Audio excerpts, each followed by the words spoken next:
നമസ്കാരം. ഞാൻ ഡോക്ടർ വാണി ഗോപാൽ. ഇന്ന് സർവ്വസാധാരണയായി കണ്ടുവരുന്ന ഒരു അവസ്ഥയാണ് വിളർച്ച. വിളർച്ച, രക്തക്കുറവ്, അനീമിയ എന്നൊക്കെ കോമൺ ആയിട്ട് പറയുന്ന ഒരു കണ്ടീഷൻ. എന്താണ് വിളർച്ച? രക്തത്തിലെ ഹീമോഗ്ലോബിൻ്റെ അളവ് നിശ്ചിത അനുപാതത്തിൽ നിന്നും കുറഞ്ഞു പോകുമ്പോൾ ഉണ്ടാവുന്ന ഒരു അവസ്ഥയാണ് അനീമിയ അല്ലെങ്കിൽ വിളർച്ച എന്ന് വിളിക്കുന്നത്. ഹീമോഗ്ലോബിൻ എന്ന് പറയുമ്പോൾ ശരീരത്തിലെ രക്തത്തിലെ ചുവന്ന രക്താണുവിൽ കാണപ്പെടുന്ന പ്രധാനപ്പെട്ട ഒരു ഘടകമാണ് ഈ ഹീമോഗ്ലോബിൻ.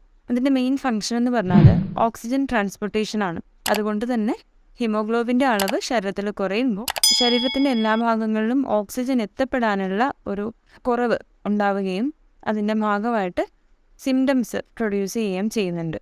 സ്ത്രീകളിൽ ഹീമോഗ്ലോബിൻ്റെ അളവ് 11 grams per deciliter താഴെയും അതുപോലെ പുരുഷന്മാരിൽ 13 grams per deciliter താഴെയും വരുമ്പോഴാണ് അവർക്ക് വിളർച്ച അല്ലെങ്കിൽ അനീമിയ ഉണ്ട് എന്ന് നമ്മൾ പറയുന്നത്. ഇതിൻ്റെ പ്രധാനപ്പെട്ട കാരണങ്ങളിലൊന്ന് അയൺ ഡെഫിഷ്യൻസി, അതല്ലാന്നുണ്ടെങ്കിൽ വൈറ്റമിൻ ഡെഫിഷ്യൻസി.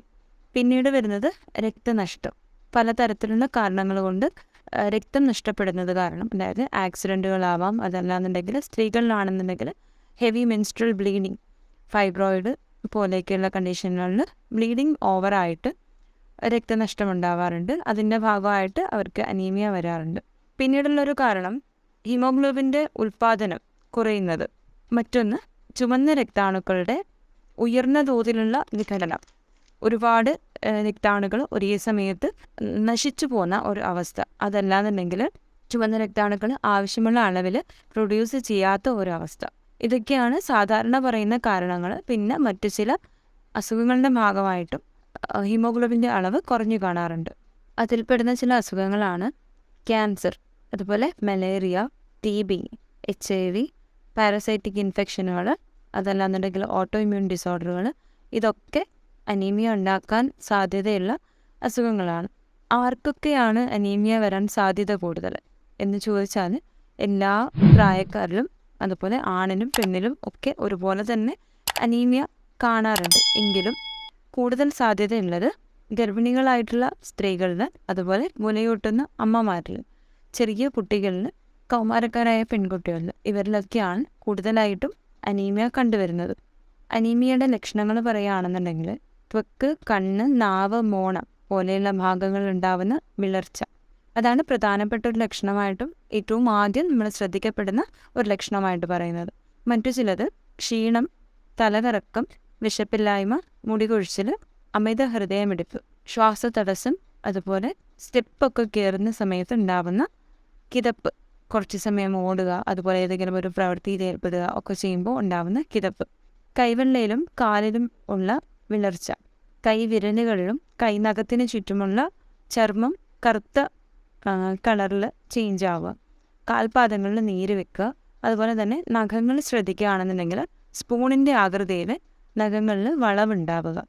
വിളർച്ചയെ എങ്ങനെയൊക്കെ പരിഹരിക്കാം? ആദ്യം വേണ്ടത് കൃത്യമായിട്ടുള്ള ഒരു ഡയഗ്നോസിസ് ആണ്. എന്താണ് നമുക്ക് അനീമിയ വരാനുള്ള കാര്യം എന്നുള്ളത് തിരിച്ചറിയുക എന്നുള്ളത് തന്നെയാണ്.